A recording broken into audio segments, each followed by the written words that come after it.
ఆట బొమ్మ ఇవ్వడానికి బదులు పుస్తకం ఇవ్వమంటారు. కానీ మీ అందరికి అది నచ్చదు.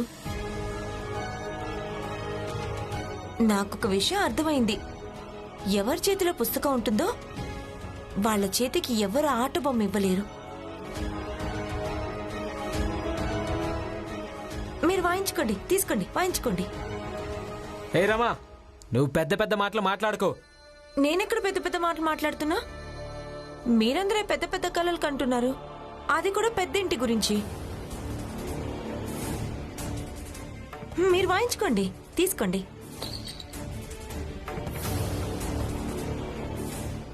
పదండి వెళ్దాం.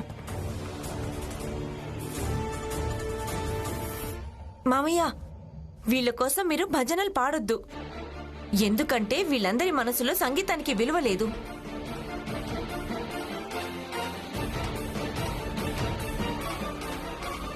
అలాగే చదువు గురించి కూడా మీకు విలువే లేదుగా. అసలు మీ అందరికీ చదువు వల్ల ఏం దొరుకుతుందో కూడా తెలీదు. చదువు మనిషిని పీడిత వలలోంచి బయటపడేస్తుంది.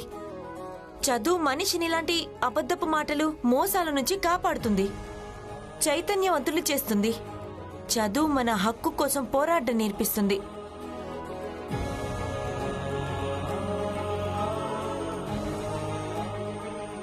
ఇవన్నీ మీకు అసలు అర్థం చేసుకోవాలనే లేదుగా.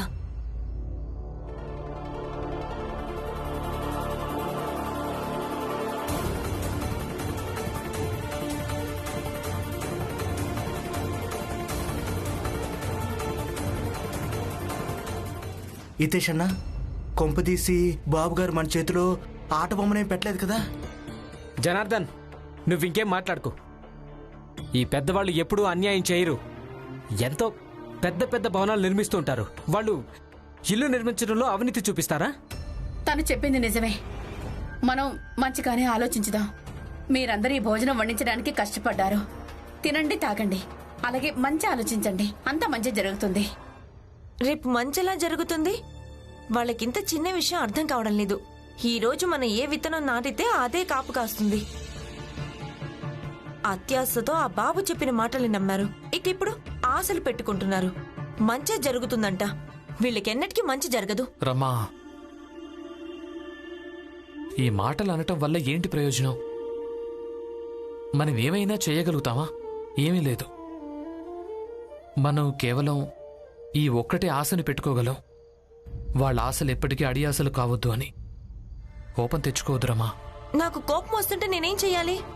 అయినా వీళ్ళకి ఎప్పటి నుంచి నచ్చ చెప్తున్నారు, చదువుకోండి, ఆత్మాభిమానంతో బతకండి. అది వాళ్ళకి అర్థం కాదు.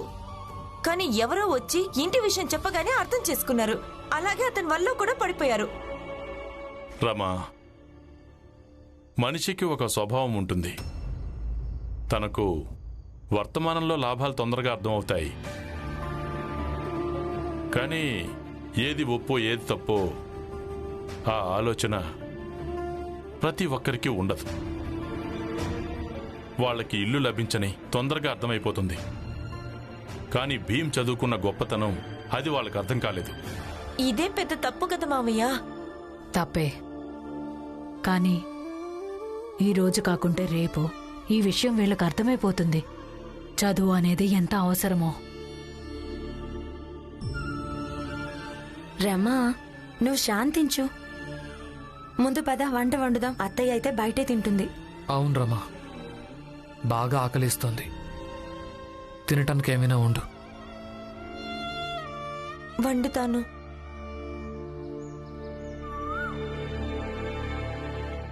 అందరూ వినండి.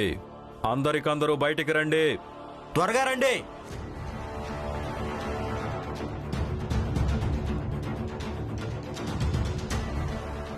ఈరోజు సాయంత్రానికల్లా మీరంతా ఈ ఇళ్లు ఖాళీ చేయాలి. ఒకవేళ నీకు నా మీద నమ్మకం లేకుంటే ఈ కాగితాన్ని ఇప్పుడే నువ్వు తీసుకుని వెళ్ళిపోవచ్చు. అలాగే ఖాళీ చేసేస్తాం. కానీ ఇంకెక్కడైనా ఉండడం కోసం బాబుగారు డబ్బులు ఇవ్వని, అప్పుడు వెళ్ళిపోతాం మేము. బాబుగారు బొమ్మాయి నుంచి ఊరెళ్ళాడు. ఆయన ఎల్లుండి వస్తాడు. ఈరోజు సాయంత్రానికల్లా మీరంతా ఈ ఇళ్లు ఖాళీ చేయాలి. కానీ మేమంతా సాయంత్రం ఇల్లు ఎలా ఖాళీ చేయగలం? ఇక్కడి నుంచి ఎక్కడికి వెళ్తాం? ఇలా చూడండి, మాకు డబ్బులు ఇవ్వనంత వరకు మేము వేరే ఇంట్లో ఉండడానికి ఎలా వెళ్తాము? అసలు మీరంతా ఏం మాట్లాడుతున్నారు? అదంతా మాకు తెలీదు, కానీ సాయంత్రం కల్లా ఇల్లు ఖాళీ చేయాలి. అంటే బలవంతంగా ఇల్లు ఖాళీ చేస్తారా? అలాగే అనుకో. అలాగే అనుకోవడం ఏంటి? మీరు బలవంతంగా అలా ఇల్లు ఎలా ఖాళీ చేయిస్తారు? నువ్వు నోరు మూసుకో. మీరేం మాట్లాడకండి. వీళ్ళేమైనా చెయ్యని, అసలు మనకేంటి సంబంధం? మీరు వెళ్ళి మీ పని చూసుకోండి. రమా, మనం వీళ్ళని అసలు అలా చేయనివ్వకూడదు. వీళ్ళందరూ చేస్తోంది తప్పు. తప్పు చేస్తుంటే చేయనివ్వు. అయినా ఈ తప్పు వీళ్లే స్వయంగా ఎంచుకున్నారు. నువ్వు వెళ్ళు. కానీ నాన్న... భీమ్, చూడు, నా మీదొట్టే. ఇంకేం మాట్లాడొద్దు. నువ్వు నీ పనిలోకి వెళ్ళిపో. వాళ్లకు నీ గురించి పట్టింపు లేనప్పుడు నువ్వు వీళ్ల మాటల్ని పట్టించుకోవాల్సిన అవసరమేమీ లేదు. అవును భీమ్, నువ్వు వద్దని చెప్పినా కూడా వీళ్ళందరూ ఆపదను కొని తెచ్చుకున్నారు. ఇక వీళ్ళని అనుభవించని. నువ్వేమీ చెప్పొద్దు, వెళ్ళిపో. పద, నేను నిన్న ఆఫీస్ దగ్గర దిగబెడతాను. నాకు ఇంకేం వినాలని లేదు. పద. అక్క, పదండి, మనం కూడా పనిలోకి వెళ్ళాలి. తయారవుదాం. పద. మేము సాయంత్రం మళ్ళీ వస్తాం. ఇక మీరంతా నిర్ణయించుకోండి, లేదంటే మెడబెట్టి బయటికి గిట్టేస్తాం. పదండ్రా. పదండి. ఇదేంటి హితేష్ అన్న, వీళ్ళంతా ఇలా ఎలా ఇల్లు ఖాళీ చేయమని చెప్తున్నారు? సంతకాలు పెట్టించిన తర్వాత ఆయన మనకి డబ్బులు ఇస్తాడని చెప్పారు కదండి మీరు. నేను వెళ్ళి కనుక్కుంటాను.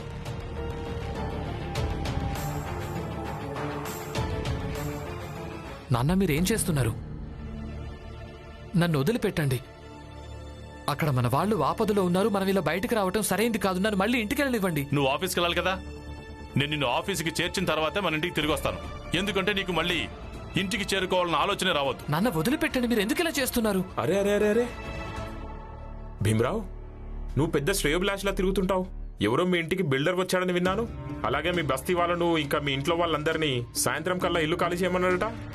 ఇక నువ్వు ఇక్కడ తిరుగుతున్నావు? అవును, తిరుగుతున్నాడు. వెళ్ళి మీ పని అయితే మీరు చేసుకోవచ్చు కదా. వినండి నాన్న, ఆయన అన్న దాంట్లో తప్పే ఉంది. అది నిజమే కదా. అక్కడ అందరూ ఆపదలో ఉన్నారు. ఇక మనం ఇలా బయటకు రాకూడదు. సహాయం చేయడానికి మనం వెళ్లాల్సి ఉంటుంది. వాళ్ళంతా మనవాళ్ళు. అది ఒకప్పుడు నువ్వు నచ్చ చెప్పావు కదా, వాళ్ళు అర్థం చేసుకోలేదు. ఇక నువ్వు అన్నిటిని వదిలేసి వాళ్ళ దగ్గర ఉంటావేంటి? పద, ఎవరైతే చేసుకుంటారో చేసుకో. నువ్వు లాయర్ గారు, మేము లోపలికి రావచ్చా? రండి. ఏంటి భీమరావు, ఈరోజు మీ నాన్నను ఆఫీస్కి తీసుకొచ్చావేంటి? ఏమైంది? రామ్జీ, ఈరోజు భీమ్తో పాటు ఎందుకు రావాల్సి వచ్చింది? లాయర్ గారు, మీరే వీడికి నచ్చ చెప్పండి. వీడికి అన్నిటికంటే ముఖ్యమైనది ఏంటో.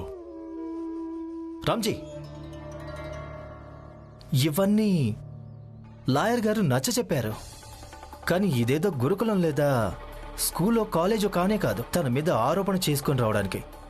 ఇక్కడ భీమ్రావు పని చేస్తాడు. ఇక అందుకు తనకు డబ్బులు వస్తాయి. నరోత్తమ్ జోషి గారు, భీమ్ ఈయన్ని గురువుగా భావిస్తాడు. ఇక గురువు ఎక్కడో గురుకులం అక్కడే. రామ్జీ, అసలేం జరిగింది? విషయం మొత్తం చెప్పండి. నేను చెప్తాను సార్. అసలేం జరిగిందంటే, ఒక అతిపెద్ద లాటరీ తగిలింది. అదే లాటరీలో మనందరికీ ఇల్లు లభిస్తుంది. దానికోసం ఈ కాగితం మీద ఎవరు వేలిముద్ర వేయాలనుకుంటున్నారో వాళ్ళు వేలిముద్ర వేయండి. అలాగే ఎవరు సంతకం చేయాలనుకుంటున్నారో వాళ్ళు సంతకం చేయండి. మేము దాని మీద వేలిముద్రలు వెయ్యం. నేను ఇంకా రమ కూడా సంతకం చెయ్యం. ఈ కాగితం మీద నువ్వు సంతకం చేయడమే మిగిలింది. వీలైనంత త్వరగా సంతకం చేసివ్వు. లేదంటే ఇదిగో ఈ సీసాలో విషముంది, దీన్ని తాగి మేమంతా ఇక్కడే చచ్చిపోతాం. ఇక దీనికి నువ్వే బాధ్యుడివి అవుతావు. ఇక తాగండి. ఆగండి, ఇవ్వండి, సంతకం చేస్తాను.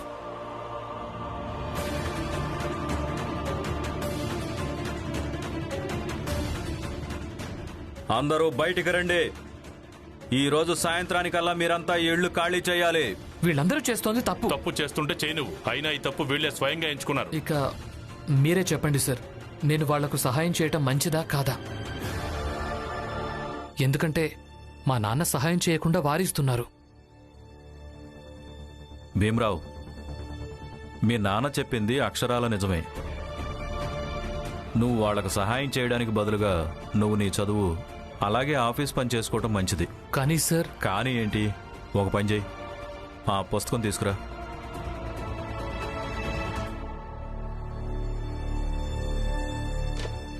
ఆ లెఫ్ట్ది. ఇదేనా?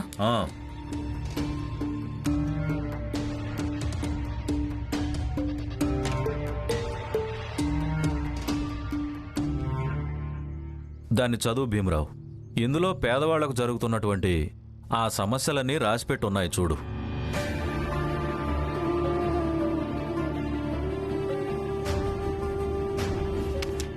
మొత్తం ఎన్ని సమస్యలు రాసున్నాయి? 367 ఉన్నాయి సార్. ఇక సంవత్సరానికి ఎన్ని రోజులుంటాయి? 365. నా మాట నమ్ము, ఇందులో రాసిపుట్టని ఏదో ఒక సమస్యతో ఎవరో ఒకరు ఎక్కడో అక్కడ పీడించబడుతున్నారు. సంవత్సరంలో ఒక్కొక్క రోజు మీ అందరి కోసం తీసేసినా కూడా అయినా 2 వ్యక్తులు మిగులుతారు. వాళ్ళ దగ్గర నువ్వు ఉండలేవు. అయినా దగ్గరుండి కూడా ఏం చేస్తావు భీమ్? అందుకే భీమరావు, రోజు ఉండే పోరాటాలు ఎన్నోసార్లు నువ్వు పక్కన పెట్టాల్సి ఉంటుంది. ఎందుకంటే ఒక పెద్ద పోరాటం కోసం నిన్ను నువ్వు సిద్ధం చేసుకోవడానికి. కానీ సార్, ఈ సమస్యలకు పరిష్కారం ఏముంటుంది? అంటే మనం వాళ్ళందరినీ వాళ్లను ఇలాగే సమస్యలు వదిలిపెట్టాలంటారా? సొల్యూషన్ ఉంది, నేను చెప్తాను. ఒక కాపీ తీసుకురా, అందులో ఏమీ రాయింది.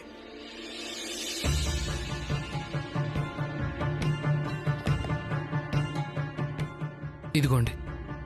అదిగో, వాటికి పరిష్కారం అదే. ఏంటి? ఇది పరిష్కారం ఎలా అవుతుంది సార్? భీమరావు, ఈ సాదా కాపీలోని ప్రతి పేజీ మీద వంచబడిన పేదవాళ్ల కోసం చట్టాన్ని తయారు చేయించి రాయించు. వాళ్ళ సమస్యలకు పరిష్కారాలు ఇందులో రాయించు. అప్పుడు అందరికీ నిజమైన సహాయం అందుతుంది. ఏంటి ఏంటి సార్, మీరు కూడా పరిహాసాలు ఆడుతున్నారేంటి? ఈ భీమరావు చట్టాన్ని రాయిస్తాడా? చట్టాన్ని రాయించడం ఇతని వల్ల అయ్యే పని కాదు. నేను బాగా చదువుకొని అందరినీ సమానం చేస్తాను. ఒకరోజు నేను ఎలాంటి పని చేస్తానంటే దాంతో అందరికీ సమానమైన హక్కు లభిస్తుంది, అందరికీ న్యాయం దక్కుతుంది. ఆ తర్వాత ఒక పుస్తకం రాయడం జరుగుతుంది. దాని ధర్మం మానవత్వం అవుతుంది. ఇక ఆధారం అయ్యేది సోదర భావం. అలాగే ఆ పుస్తకం అన్నిటికంటే ఎత్తులో ఉంటుంది. నేను చట్టాన్ని రాయించాను సార్. ఒకరోజు నేనే స్వయంగా చట్టాన్ని రాస్తాను.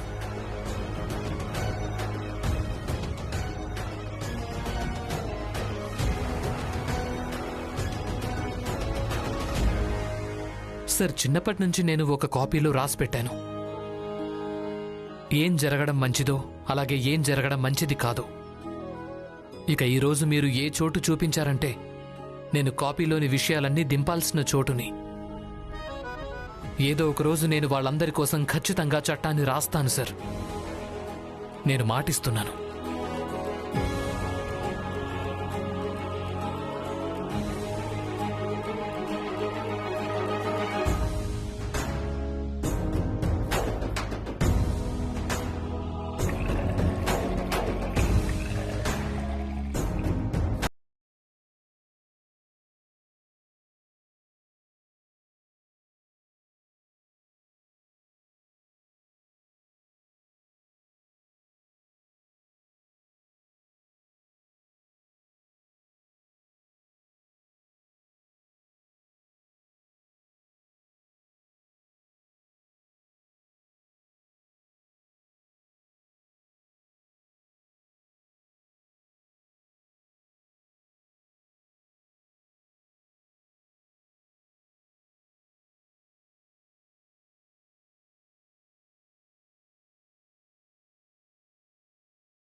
ఇక ఏది ఏమైనా సరే మనం ఆ వీధుల్లోకి ఎప్పటికీ వెళ్ళకూడదు. ఎప్పటికీ వెళ్ళకూడదు. ఎప్పటికీ వెళ్ళకూడదు. ఆ వీధుల్లోకి ఎప్పటికీ వెళ్ళకూడదు.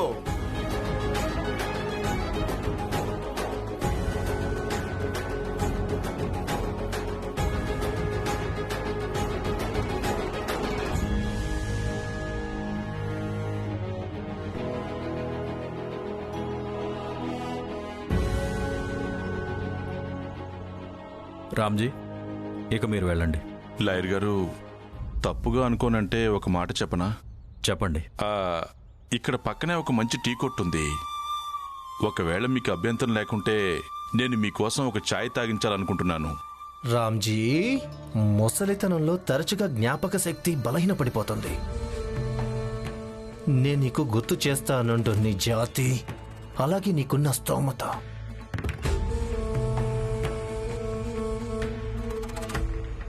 నీకు సార్కి ఛాయ్ తాగించేంత స్తోమత ఉందా? నరోత్తం జోషి, సర్పక్షాన ఎక్కువగా మాట్లాడడం కంటే మంచిదేంటంటే సర్ను అర్థం చేసుకోవడం. సరే ఎలా ఆలోచిస్తాడో దాన్ని గమనించు. పదండి రామ్జీ.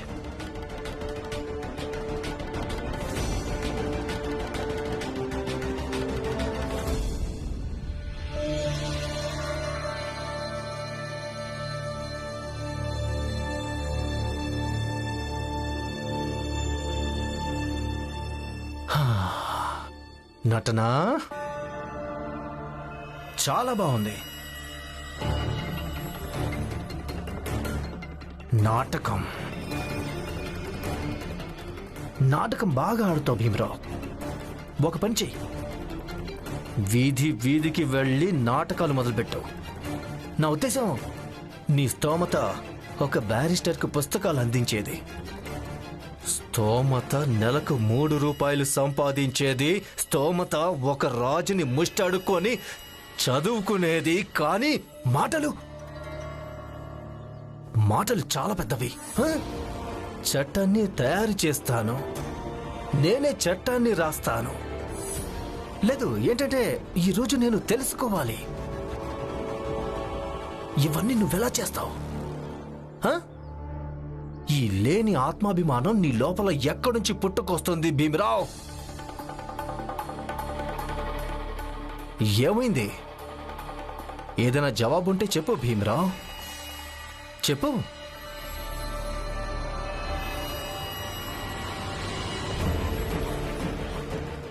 పుస్తకం ఇవ్వండి, త్వరగా ఇచ్చేయండి. మీతో వాదిస్తూ నాకు సమయాన్ని వృధా చేసుకోవాలని లేదు. లేదు, ముందు సమాధానం. నేను మీకు సమాధానం చెప్పాను. మీకది కనిపించకుంటే నేనేం చేయాలి? నాకేం కనిపించడం లేదు భీమరావు. ఏంటంటే, నేను సమస్యల్ని అర్థం చేసుకుంటున్నాను. ఇక మీరు కూడా ఇది నేర్చుకోండి. ఒకవేళ సమస్యల్ని మనం అర్థం చేసుకోవటం జరిగితే పరిష్కారం కూడా దానికదే కనిపిస్తుంది.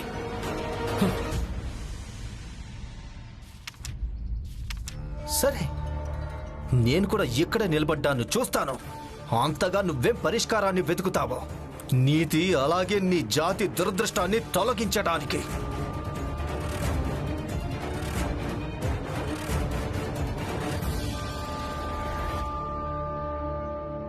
రామ్జీ, మీ కొడుకు ఎంతో ప్రతిభ గలవాడు.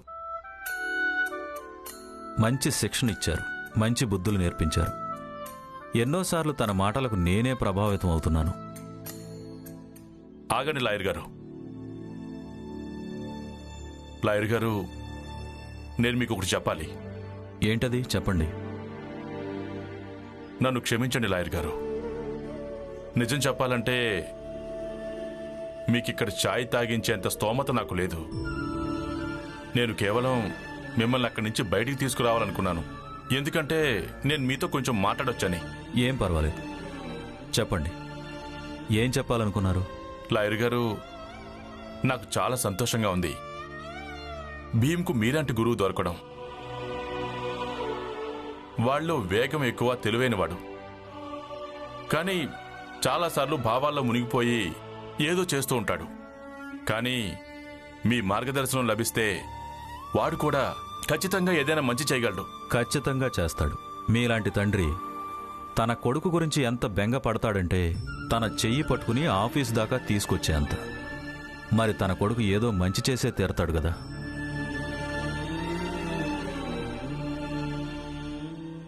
లాయర్ గారు, నేను చాలా అభాగ్యుణ్ణి, అలాగే బాధ్యత లేని తండ్రిని.